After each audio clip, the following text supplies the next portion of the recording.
What have I done? Is he dead? Smells like he's dead. Let's just move on to the next shoot. So, what happened to that sponsorship deal you had with Skillshare? That reminds me, this video is sponsored by Skillshare. Skillshare is an online learning community for creators with more than 25,000 classes. Some of the classes that I find interesting are Ian Norman's Nightscapes course and Photoshop compositing with Pete Collins, as well as colour grading by John Bromett. Whether you want to fuel your curiosity, your creativity, or even your career, Skillshare is the perfect place to learn new skills and hone your craft. I've posted a link in the description below so that you can get a 2-month free trial. And Skillshare is super affordable. An annual subscription comes in at less than $10 a month. And if you've got a premium membership, you can get unlimited access. So you can join the classes and communities that could really improve your photography and post-processing skills. So big thanks to Skillshare for supporting my channel. I can now finally afford a new lens cloth. All right, let's get back to the story and the fate of Uncle Grumpy. The journey begins with a cheeky little float plane ride to Vancouver, where I met up with Grumpmaster Flash before boarding our flight to Manchester. We cut that a little bit fine. Too busy having sherbets in the pub. We're having another drink too. Yeah, we were going to have another drink, but $20 Caesar. I just paid $20 for a Caesar. What a load of crap. Oh, listen to all of that complaining. I was actually getting more British the closer we got to Blighty. So are you going to come and sit next to me then, or No. no? That's just rude. That's just rude. Why not, right? So we both just landed in Manchester, and that's the last of the sun we'll be seeing for 3 weeks. It's freezing. I can't believe what is it, 8 degrees? We left, it was 24. Welcome back to England. Look at this. You know you're in the UK when you have to pay money for one of those trolleys just to carry your bag around. You know, the ones that are free in every other airport on the planet. Welcome to England.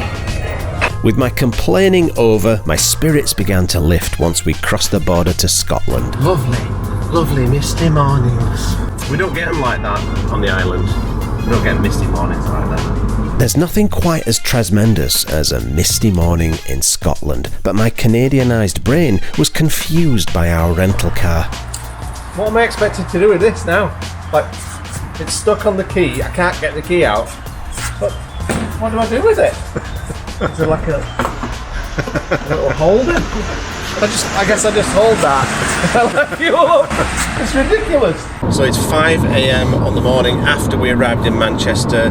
We're just leaving my parents' place in Scotland and we're heading up to Oban to get the ferry to the Isle of Mull to meet up with Tom and Nick. So you've got your passenger ticket for the ferry, right? No. I thought you were going to get it. Well, I got me a ticket and the vehicle a ticket months ago before you decided you were even going to come on this trip. So you mean I don't have a ticket? What am I, your bloody mother? But you said you were going to get me a ticket. I never said any such thing. When did we have that discussion? Oh, God. What are you going to do? Oh! I know what I'll do. What? I do this all the time on BC ferries. Oh, yeah. I'm just going to hide in the boot. Hide in the trunk. Really? Yeah. You get away with that? Yeah. All the time. And then when we get on the ferry, you just get out? Yeah. So I'll get in the trunk. Yeah. Drive on. As soon as we get on the other side, just let me out the boot. Yeah, you want to do that? Yeah. Alright. I'm not paying. How much is it anyway? That's like 15 quid. Oh, God, I'm not paying that. Okay. Do you want to get in the boot then? You ready to do this? Yeah, let's do this. Are you absolutely sure about this? Yeah, but you're going to let me out, right? Of course, Adam. That shouldn't even be a question. Of course I'm going to let you out. I'm just making sure.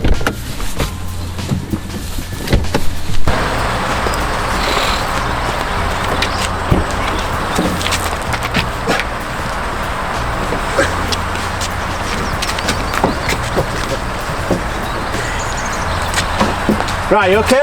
Yeah, I'm good. Alright, see ya! I'm away. I need to go to the top. With the ancient one in the boot, I was really enjoying the drive. Oh, that is some nice light. just love oranges. I'm just going to stop for a quick orange break. Oh God, it's been about an hour since Adam got in the back. Adam! Yeah? Are you alright? Well, I'm a bit hungry. You're hungry? Yeah. What, do you want an orange? Yeah. Alright, I'll come and give you an orange. Oh, God, you've been eating those pickled eggs again, haven't you? Yeah, but I really like them. Oh, God, here, have your orange. But I gotta go to the bathroom.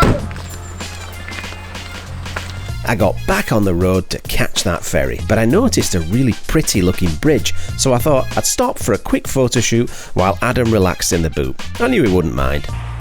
Well, this is a perfect example of the journey being more important than the destination. So on our way to the ferry from Oban to the Isle of Mull, we just crossed this river and saw this spectacular scene on this river.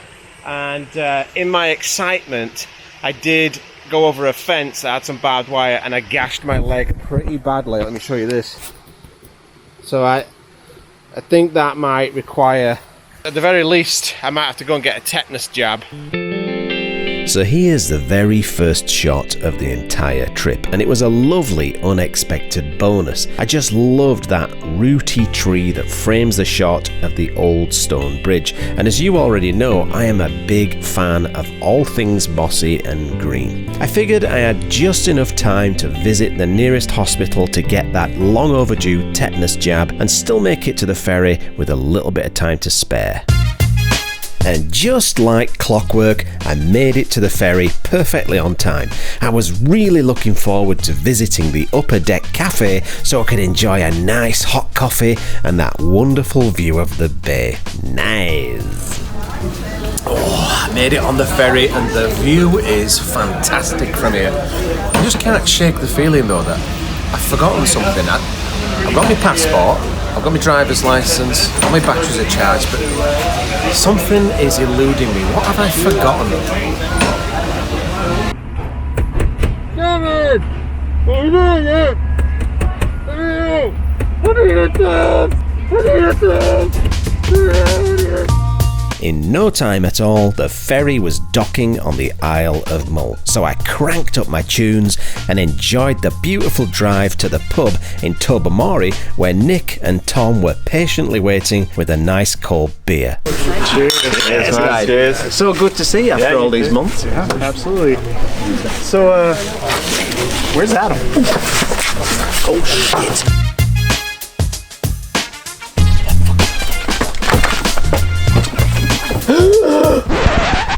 What have I done?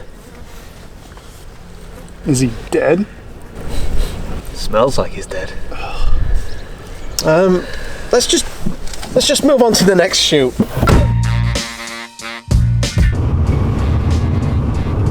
Still pissed off with me? I'm sorry. I did not mean to forget you and leave you in the boot for 9 hours.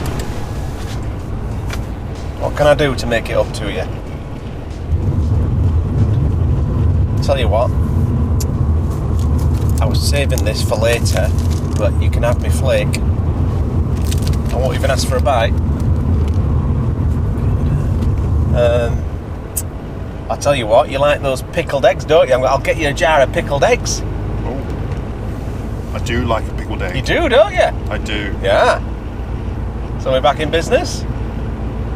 Alright, but don't do it again. Oh, I'd never do it again. Well, don't jump in there again.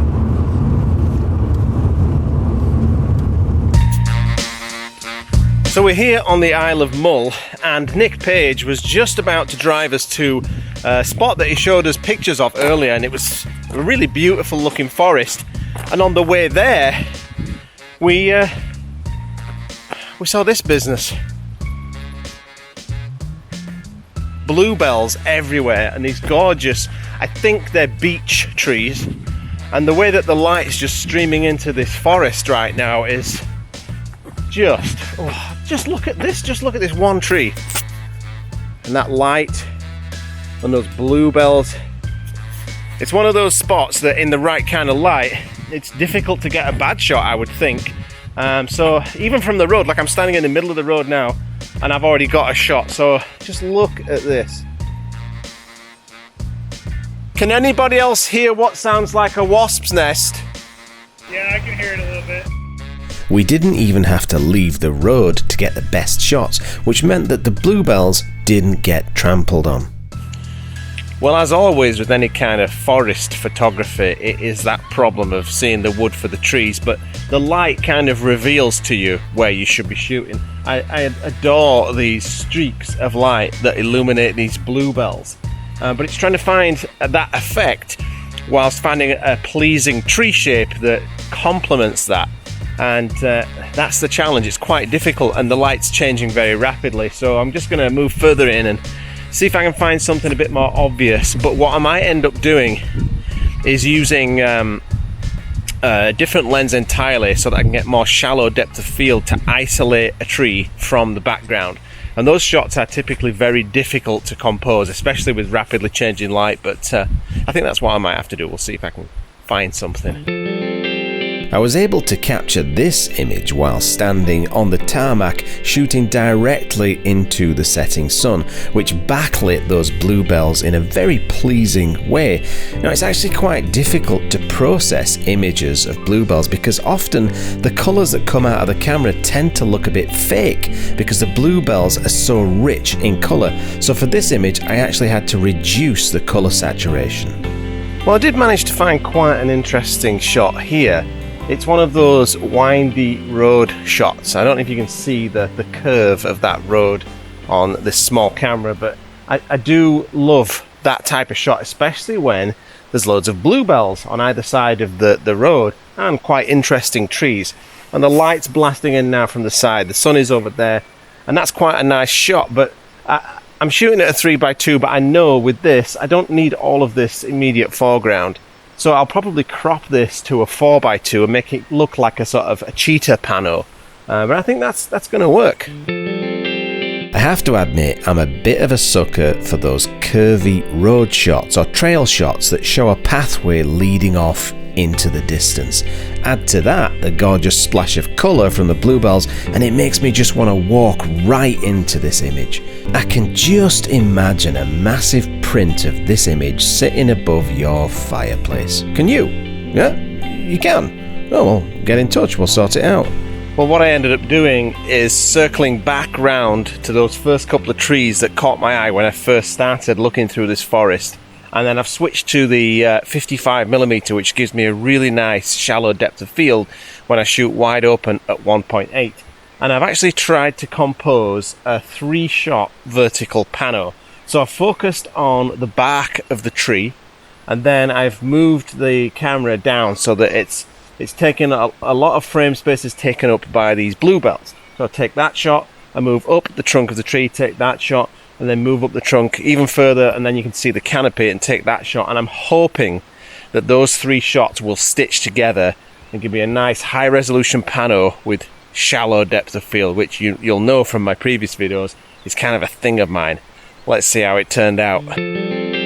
It turned out quite nice actually. One thing I love about shooting with wide open apertures is that I always find the colours to be far more pleasing than shooting at, let's say, f11 or f16.